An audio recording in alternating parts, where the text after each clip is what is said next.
The story of a common soldier of Army life in the Civil War, 1861 to 1865 by Leander Stillwell is a vivid first-hand account of an ordinary Union soldier's journey from enlistment to the harsh realities of battle and camp life.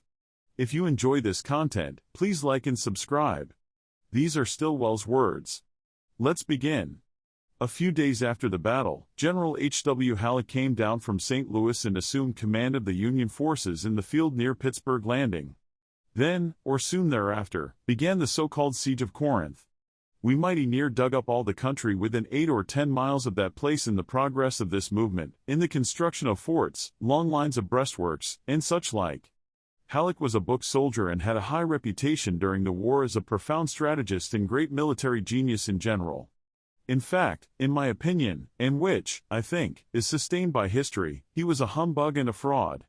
His idea seemed to be that our war should be conducted strictly in accordance with the methods of the old Napoleonic wars of Europe, which, in the main, were not at all adapted to our time and conditions. Moreover, he seemed to be totally deficient in sound, practical common sense.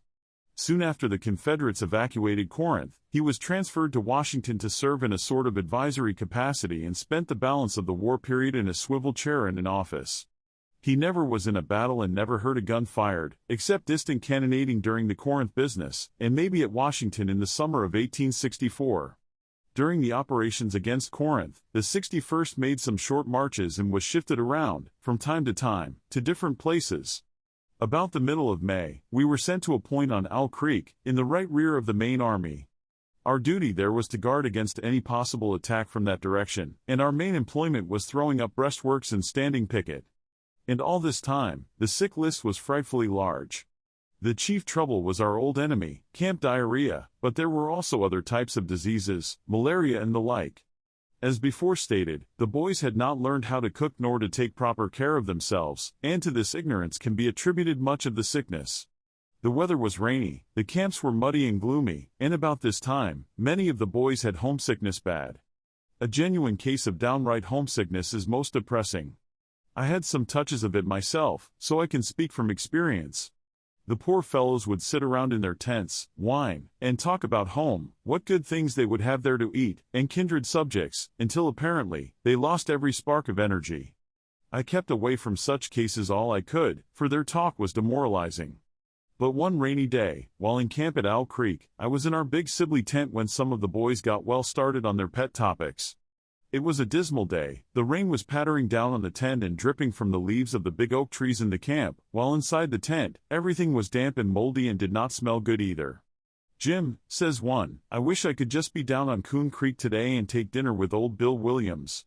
I will tell you what I would have. First, a great big slice of fried ham, with plenty of rich brown gravy, with them light, fluffy, hot biscuits that Bill's wife could cook so well, and then I would want some big baked Irish potatoes, red hot, and all mealy, and then—" "Yes, Jack," interrupted Jim, "I have eaten at old Bill's lots of times, and would not I like to be with you? You know, old Bill always mass-fed the hogs he put up for his own eating. They just fattened on hickory nuts and big white and bur oak acorns, and he would smoke his meat with hickory wood smoke, and oh, that meat was just so sweet and nutty-like. Why, the meat of corn-fed hogs was nowhere in comparison." "Yes, Jim," continued Jack, "and then I would want with the biscuits and potatoes plenty of that rich yellow butter that Bill's wife made herself, with her own hands, and then you know Bill always had lots of honey, and I would spread honey and butter on one of them biscuits, and—" "And do not you remember, Jack," chimed in Jim, "the mince pies Bill's wife could make? They were just stuffed with raisins, and all manner of goodies, and—" But here I left the tent in disgust. I wanted to say, "Oh, hell," as I went out but refrained. The poor fellows were feeling bad enough, anyhow, and it would not have helped matters to make sarcastic remarks. But I preferred the shelter of a big tree and enduring the rain that filtered through the leaves, rather than listen to this distracting talk of Jack and Jim about the flesh pots of old Bill Williams. But while on this subject, I believe I will tell you about a royal dinner I had myself while the regiment was near Pittsburgh Landing. It was a few days after the battle while we were still at our old camp.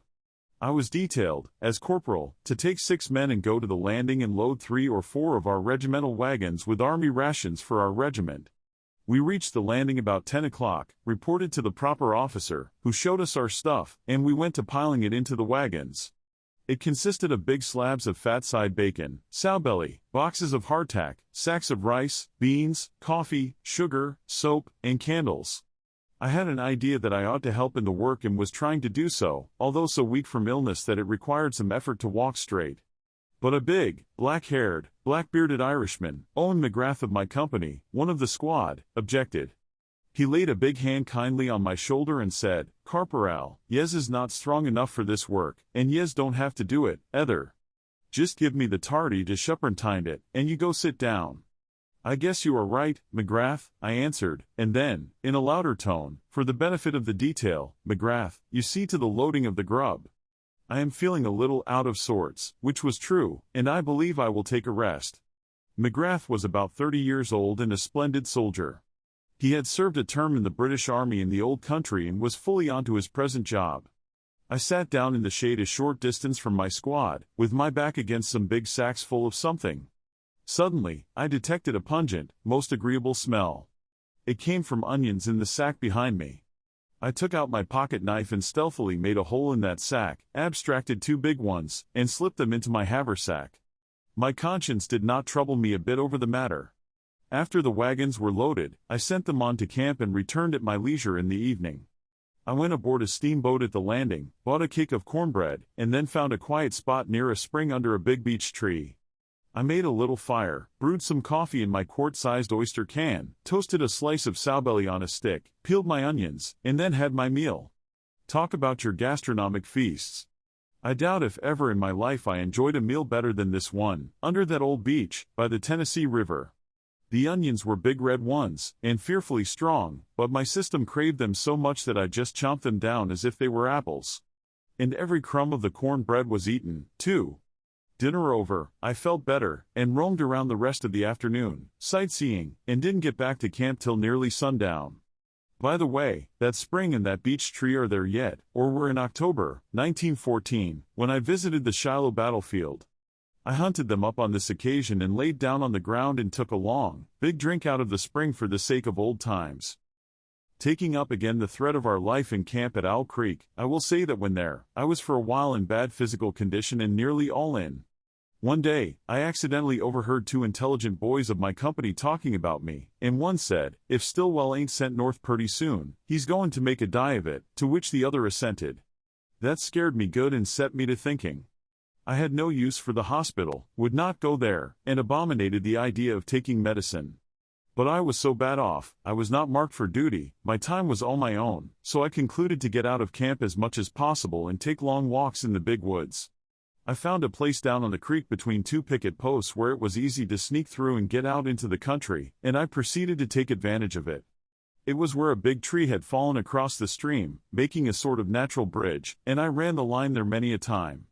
It was delightful to get out into the clean, grand old woods, away from the mud, filth, and bad smells of the camp, and my health began to improve. On some of these rambles, Frank Gates, a corporal of my company, was my companion. He was my senior by a few years, a lively fellow with a streak of humor in him, and was good company. One day, on one of our jaunts, we came to a little old log house near the foot of a densely timbered ridge. There was nobody at home save some women and children, and one of the women was engaged in an old-fashioned churning butter. Mulberries were ripe, and there was a large tree in the yard, fairly black with the ripe fruit. We asked the women if we could eat some of the berries, and they gave a cheerful consent. Thereupon, Frank and I climbed the tree and proceeded to help ourselves. The berries were big, dead ripe, and tasted mighty good, and we just stuffed ourselves until we could hold no more. The churning was finished by the time we descended from the tree, and we asked for some buttermilk. The women gave us a gourd dipper and told us to help ourselves, which we did, drinking copiously and greedily. We then resumed our stroll, but before long, we were seized with the most horrible pains in our stomachs.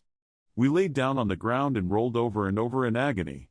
It was a hot day, we had been walking rapidly, and it is probable that the mulberries and the buttermilk were in a state of insurrection. But Frank did not think so. As he rolled over the ground with his hands on his bulging stomach, he exclaimed to me, "Lee, by dash, I believe them dash, Secesh women have poisoned us." At the time, I hardly knew what to think, but relief came at last. I will omit the details. When able to navigate, we started back to camp, almost as weak and helpless as a brace of sick kittens. After that, I steered clear of any sort of combination of berries and buttermilk.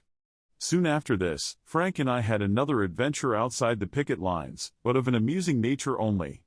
We came to an old log house where, as was usual at this time and locality, the only occupants were women and children.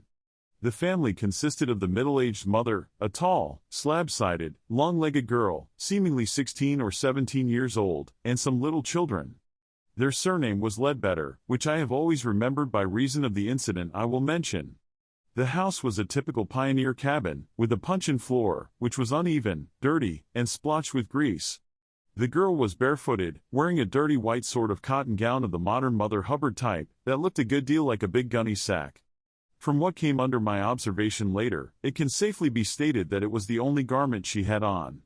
She really was not bad looking, only dirty and mighty slouchy. We wanted some butter and asked the matron if she had any she could sell us. She replied that they were just going to churn, and if we would wait until that was done, she could furnish us a little. We waited, and when the job was finished, we handed the girl a pint tin cup we had brought along, which she proceeded to fill with the butter. As she walked towards us to hand over the cup, her bare feet slipped on a grease spot on the floor, and down she went on her back, with her gown distinctly elevated, and a prodigal display of limbs. At the same time, the cup fell from her grasp, and the contents rolled out on the dirty floor, like melted lard.